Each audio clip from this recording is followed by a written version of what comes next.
दोस्तों, दोस्त को सच्ची दौलत कहा जाता है। कहते हैं कि अगर आपको जीवन में सच्चा दोस्त मिल जाता है तो आपका जीवन बहुत आसान हो जाता है। लेकिन दोस्त अगर सही न हो तो वह आपकी बर्बादी का कारण बन सकता है। इसीलिए मित्र बनाने से पहले आपको उसे अच्छी तरह से परखना जरूरी है। लेकिन अब यह कैसे तय करें कि कौन सा व्यक्ति आपका सच्चा मित्र बन सकता है और कौन सा नहीं?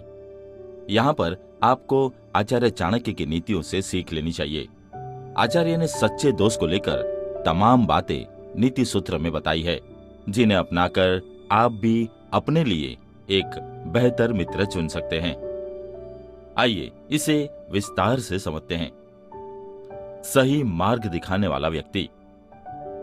दोस्तों, जो व्यक्ति आपको हमेशा सही मार्ग दिखाए, आपको झूठी बातों से बचाए और वास्तविकता से जोड़े, वो वास्तव में आपका हितैषी होता है। ऐसे व्यक्ति को आपने अगर मित्र बनाया तो आपको कभी पछताना नहीं पड़ेगा। जो लोग आपके मुंह पर तो अच्छी बातें करते हैं और पीठ पीछे बुराई करते हैं, वो कभी भी आपके सच्चे मित्र नहीं हो सकते। दोस्तों, एक सही मार्ग दिखाने वाला व्यक्ति वह होता है जो अपने विचारों और कर्मों से दूसरों को प्रेरित करता है। वह उन्हें सही रास्ता दिखाने के लिए उदाहरण बनता है। वह सत्य, ईमानदारी और न्याय के मानकों का पालन करता है। वह अन्य लोगों की सुनता है और समझता है ताकि उन्हें उचित मार्गदर्शन दे सके।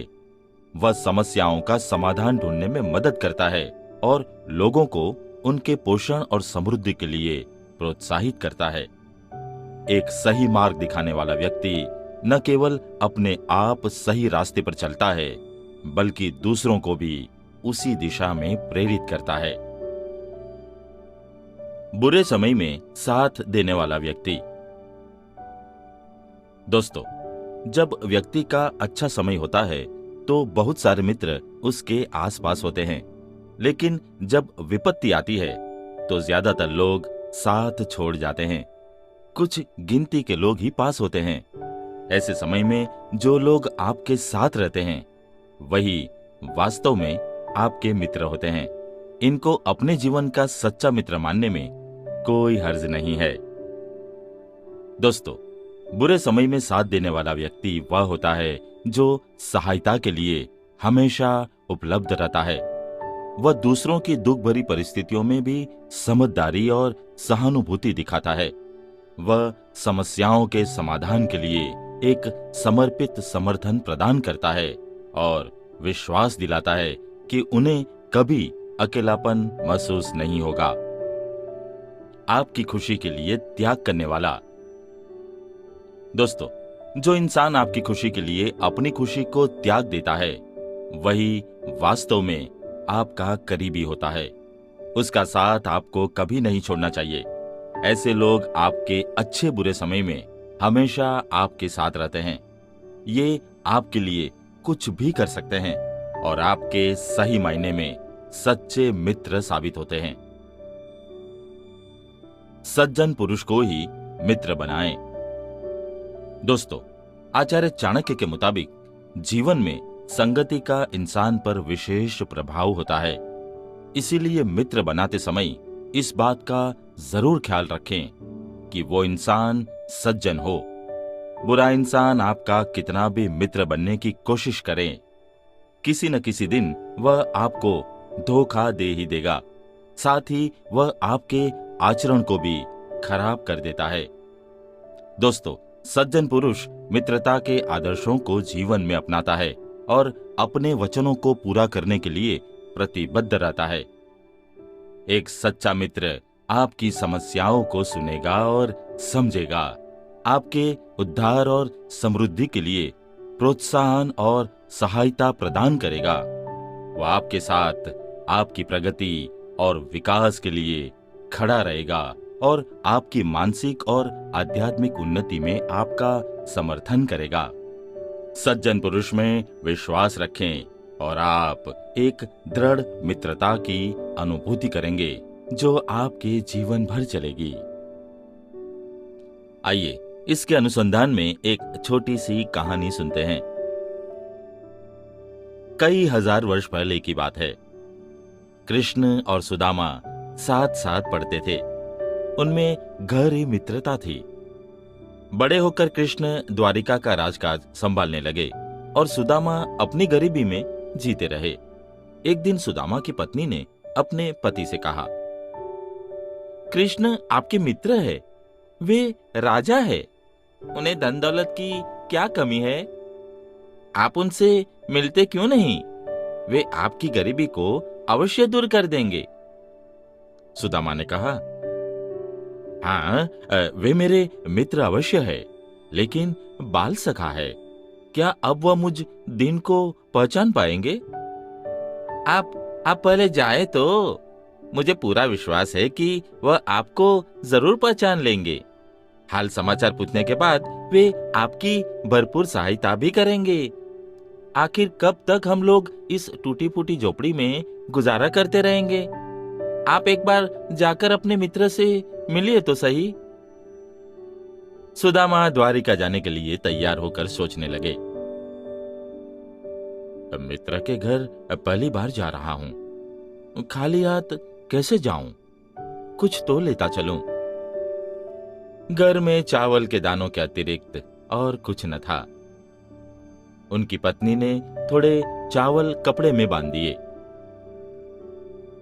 सुदामा अपने मित्र से मिलने चल पड़े। कई दिन चलकर द्वारिका पहुंचे। राजमहल के पहरेदारों ने उन्हें भीतर जाने से रोका।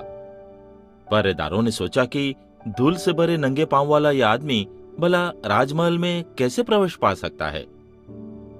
सुदामा ने पहरेदारों से हाथ जोड़कर कहा, आप महाराज को इतना ही कह दे कि आपका मित्र सुदामा आपसे मिलने आया है। पहरेदार ने महाराज कृष्ण को इस बात की सूचना दे दी। सुदामा का नाम सुनते ही कृष्ण नंगे पांव दौड़े और द्वार पर पहुंचकर उनसे लिपट गए। फिर वे सुदामा को आदर सहित भीतर ले आए।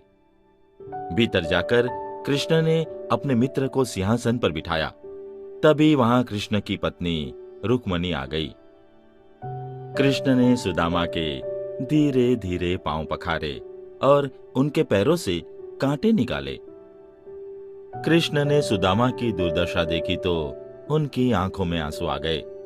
कहने लगे, तुम अब तक क्यों नहीं आए? तुम्हारी यह हालत मुझसे देखी नहीं जाती। सुदामा कुछ कहने में संकोच कर रहे थे। वे शांत और गंभीर थे। कृष्ण ने पूछा, कहो भाभी जी कैसी है? बाल बच्चे कुशल से तो है ना? सुदामा ने कहा, तुम्हारी भाभी तुम्हें बहुत याद करती है। कृष्ण बोले, तब तो उन्होंने मेरे लिए कुछ उपहार भी भेजा होगा। लाओ पहले मुझे वह उपहार दो। सुदामा पहले सक पकाए, फिर चावल की पोटली छिपाने की कोशिश करने लगे, मगर कृष्ण की नजर उस पर पड़ गई।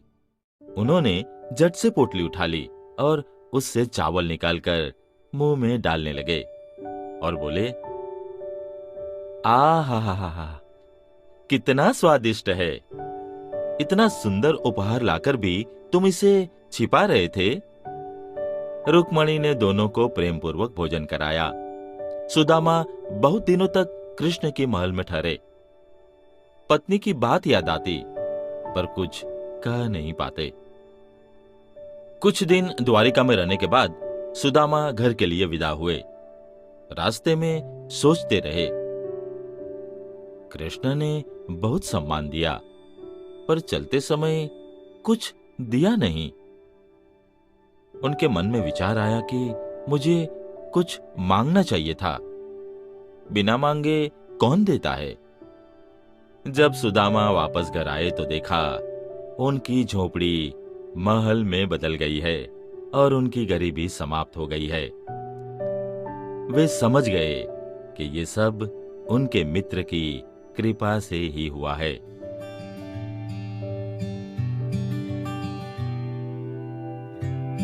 दोस्तों, आज के एपिसोड में बस इतना ही।